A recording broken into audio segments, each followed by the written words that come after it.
Au tribunal, le moment le plus dangereux, c'est quand le juge croit que tout est joué. Regarde comment je vais lui faire. Monsieur, le dossier est clair, les faits sont établis, les aveux sont au dossier. Putain, je suis cuit.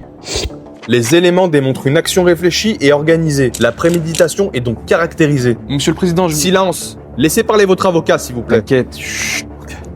Monsieur le Président, je vais intervenir tout de suite. Vous venez d'affirmer que mon client a prémédité les faits. Maître, la préméditation ressort pourtant clairement du dossier. Là, le juge vient de faire une énorme erreur. Il voulait aller plus vite, il vient de donner une arme à la défense. C'est la lecture logique du dossier. Non, Monsieur le Président, c'est une interprétation. En droit pénal, la préméditation ne se devine pas, elle se prouve. Retiens bien ça, la préméditation, c'est ce qui peut transformer une affaire ordinaire en une condamnation lourde. Et quand elle est mal posée, tout le dossier peut s'effondrer. Monsieur le Président, article 132-72 du Code pénal. La préméditation suppose une intention formée avant l'action. Un plan, un temps de réflexion, une intention arrêtée. Or ici, il n'y a ni préparation, ni organisation, ni délai. Mais attendez, il y a une réaction, un enchaînement, un fait impulsif.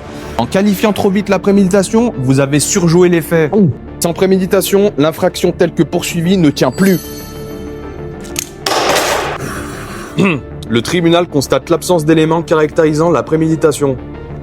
En conséquence, le prévenu est donc relaxé. Quand un juge croit que tout est joué, il oublie une chose essentielle. En droit pénal, ce qui n'est pas prouvé n'existe pas. Maître, vous avez été vraiment bon aujourd'hui. Dans quel barreau vous avez été formé? Pour être honnête avec vous, j'ai jamais passé le barreau et j'ai même jamais lu un code pénal. Je suis tout simplement abonné à Vocast.